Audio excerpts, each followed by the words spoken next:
Hello, I'm Dr. Syra Shakir and I am the Race Equality Charter lead at Leeds Trinity University. And I'm here to talk to you about our Rex Silver Award and give you a bit of an overview about how we successfully won the Silver Award this year in 2025. So some of the headlines then. So we were successfully awarded the Rex Silver in November 2025. We had previously been awarded the Bronze Award in 2020. So this was the next step forward on our journey. We are the seventh university in the UK to be awarded the Silver Charter Mark. This is a huge undertaking. It's a really big piece of work that requires a whole institutional commitment and buy-in. So we're really pleased to be the seventh university to be awarded silver. Our journey in getting the Rex Silver is essentially around building an anti-racist university, and I'm going to talk to you about that in a little bit more detail shortly.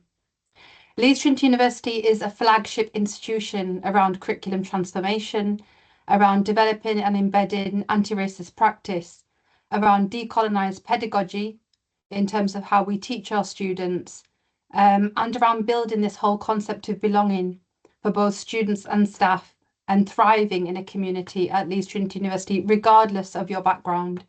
We're also a flagship institution around co-creation, and this is really about this dismantling of power dynamics between staff and students.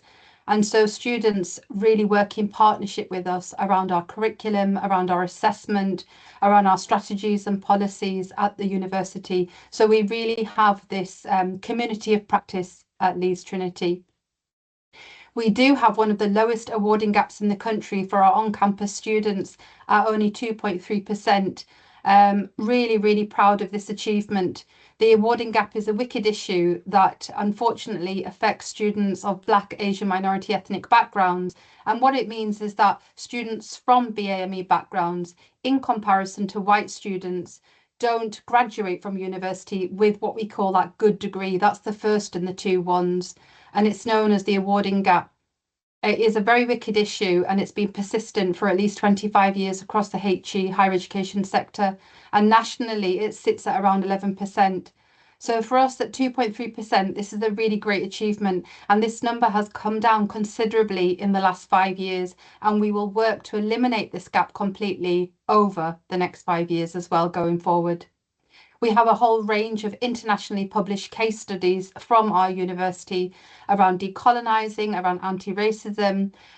So we really do pride ourselves in this work and also sharing this work and disseminating it across the sector so other people can learn from our good practice insights and what works to support students and staff to thrive at university.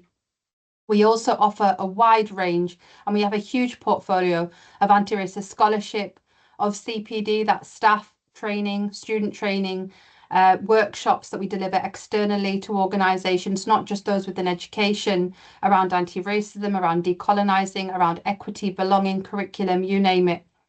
We have a range of award-winning films because we use film as one of our mediums to portray lived experiences and storytelling.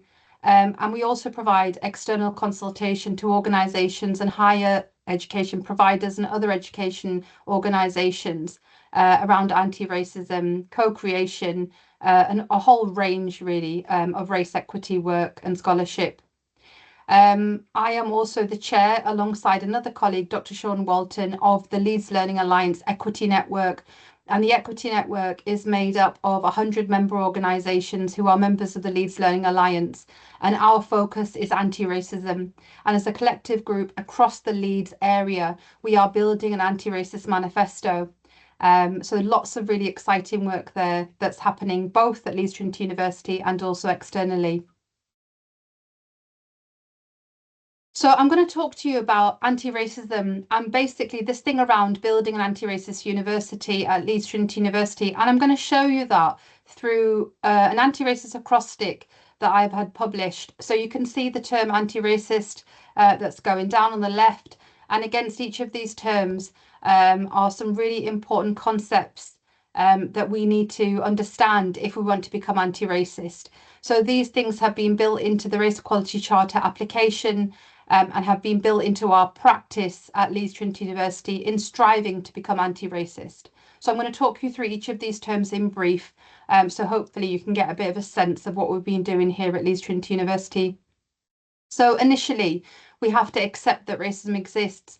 So this is something where at the university, we've built a climate and a culture of open conversations and dialogue where we first and foremost underscore and underline that racism does exist. It manifests in many ways and it can present itself through different forms of harm that are not always overt. Sometimes they could be microaggressions and other racial biases, but we first and foremost accept that racism exists. And so this is something which is basically at the forefront of our training that we deliver to our staff and also in conversations with our students. So this is the initial starting point really in trying to build an anti-racist organisation, that we have to accept that, and we're not willing to get involved in any conversations of whataboutery and things that are trying to be explained away. So that's really, really important. That comes first. And then the N is about not being racist is not enough.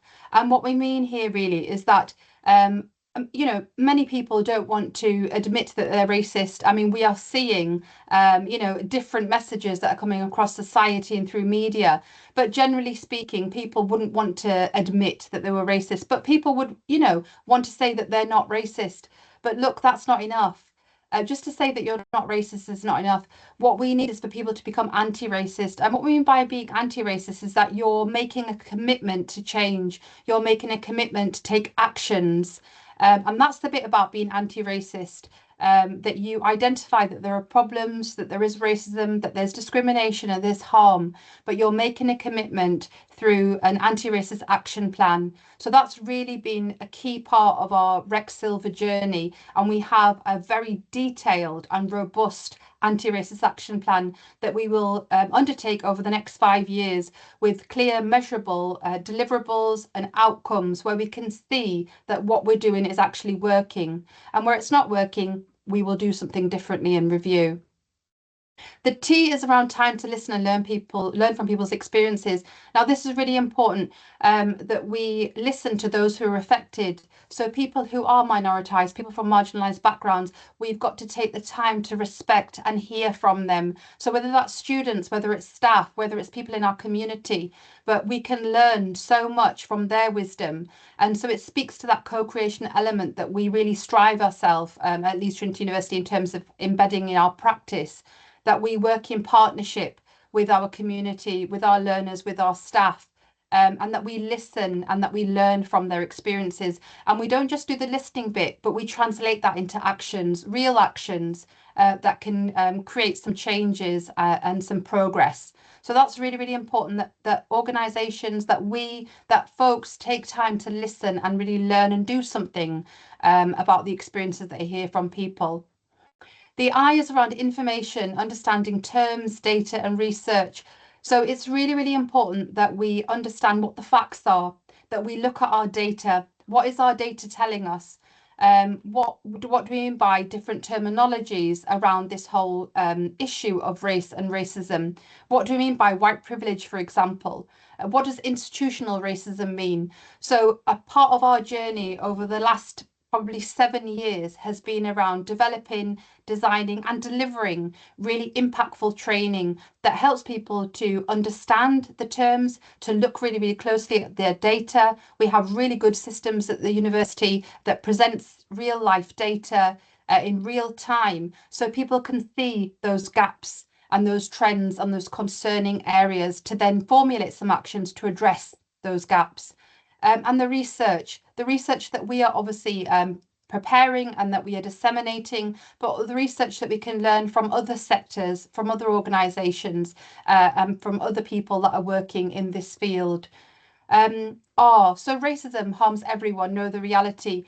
Although it's very clear that racism can harm people of colour directly, and we understand that, But in reality, racism is a pernicious, wicked issue that harms all of society and harms all of us in our workplace. So it's really, really important that as a university, as a community, as a workplace, that we understand the harm and trauma that racism causes and continues to cause, and that we all have a role and responsibility to do something about it, which feeds into the next point around accountability and responsibility. So our Race Equality Charter Silver Action Plan is really, really clear around accountability and responsibility. So who's doing what? By what timescales?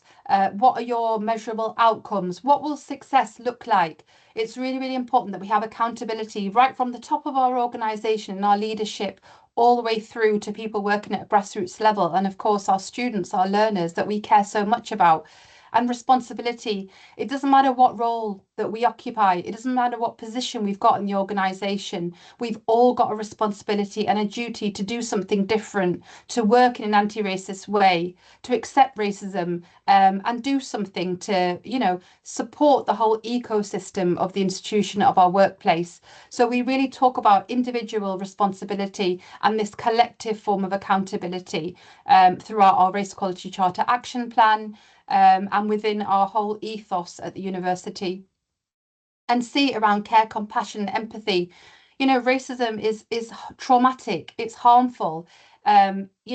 People have lost their lives through racism. This is a very difficult issue, even more so in today's political climate and what we're living through and what we're witnessing and seeing.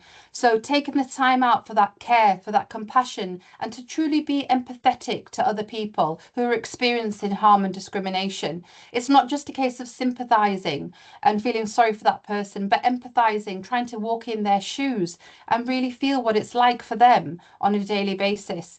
So we develop within our training programs, within our conversations at the university around the importance of care, compassion, empathy. And these are core values of Leeds Trinity University in any case.